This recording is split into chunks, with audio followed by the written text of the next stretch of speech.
Hey, it's Mark again, and welcome back to the final brand DIY video. Yay! Congratulations, give yourself a pat on the back. You've made it through all these videos, but most important, I hope that you've got a sense of enablement, a sense of motivation, of momentum from having watched these videos and used the simple tools that I've described to start yourself on the road to creating your own more powerful brand. Now, as I said in the very first introductory video, the next thing that's going to be coming your way are the actual brand DIY books, the textbook and the workbook. However, when you get them, I hope the reaction is going to be, I'm already doing this stuff. This is great, which is wonderful because that again gives you that sense of motivation and momentum, which is so often lost when you just get an ebook sent to you. I hope these videos have been helpful. But anyway, let's get on track. What do I want to talk about today? We've talked about research. We've talked about your USP, unique selling proposition. We've talked about your brand story. We've talked about your name and your descriptor. And today, I'm going to talk about your key visual. Now, if a brand story is a way to describe your brand to people using a lot of words, and a name and a modifier or name and a descriptor is a way of talking to people about your brand with a whole lot less words. Key visual is a way of talking to people about your brand with 0 words. Now, let me be real clear. It is not a logo. A logo is a graphic representation of your brand. A key visual is a graphic representation of what you do better. Big difference. I personally think that a key visual is much more effective than a logo. We can have arguments about all this all day long, but I'm going to talk to you today about how to get to a key visual. Let me start with a couple of examples. Back in the 1970s, the bad old days, a product was invented called Crazy Glue. And Crazy Glue was so powerful that with a little dab of Crazy Glue, you could attach anything to anything. Well, how did they show this? In a commercial, in a fit of enlightenment, they stuck a guy by a construction helmet to a girder, a big reinforced metal beam, and they had him hanging, holding on to his construction helmet from the beam, and he didn't come loose. That's how powerful Crazy Glue was. Well, this was such a compelling visual that if you look on a tube of Crazy Glue today, you'll probably still see that visual. And it says, this is how strong Crazy Glue is. Another example of a great key visual.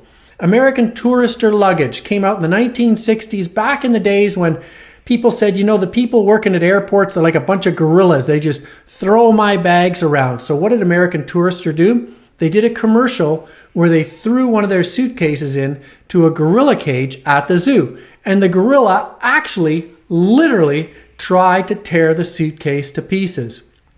At the end, the gorilla was just exhausted and he was just sitting on the suitcase. And that became their key visual. Our suitcases are so powerful, even literal gorillas can't tear them to pieces. So those are 2 great examples of key visuals. How do you come up with a key visual? Well, if you've been keeping track and working along with the video so far, you've probably played with some insights into your brand that people gave you in research, and you've twisted and turned them around in your brand story and in your name and descriptor and in your USP. Take a look at the words there.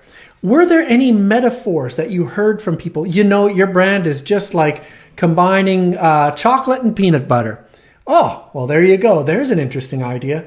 Is there anything that you can glean from the clues that people give you? Now, here's where things are going to get a little funky because there is no 1, 2, 3-step process to crafting a key visual. The first step is literally trying to find little nuggets of information and inspiration. The second step, there is no second step.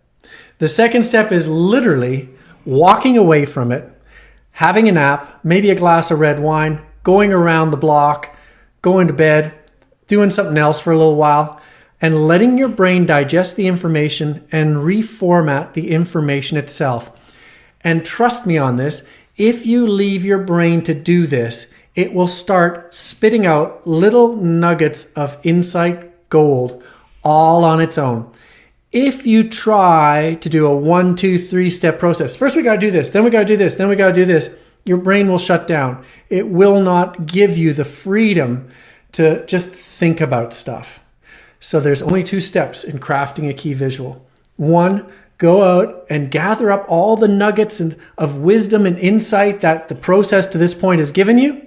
And 2, walk away from it. Have a glass of wine, have a nap, take the dog for a walk, and leave your brain the space to start regurgitating and sifting and plowing through the information and sticking bits together in interesting new ways. Then all you have to do is start writing down key visual ideas. It's as simple and as weirdly complex as that. All right, well, that brings us to the close of these videos. The next thing you can expect is your copies of the BrandDIY book and textbook, and you can start going through those. Now, when you get the books, you say, you know what, I don't want to read these books. I just want to talk to Mark. That's super cool. I love doing that. I love working with people directly on their brands.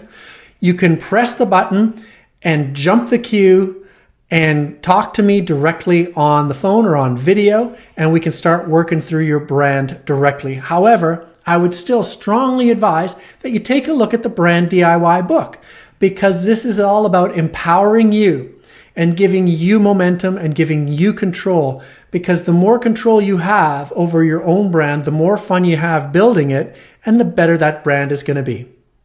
At any rate, it's been a real pleasure working with you, and I look forward to hearing more about your brand as you build it.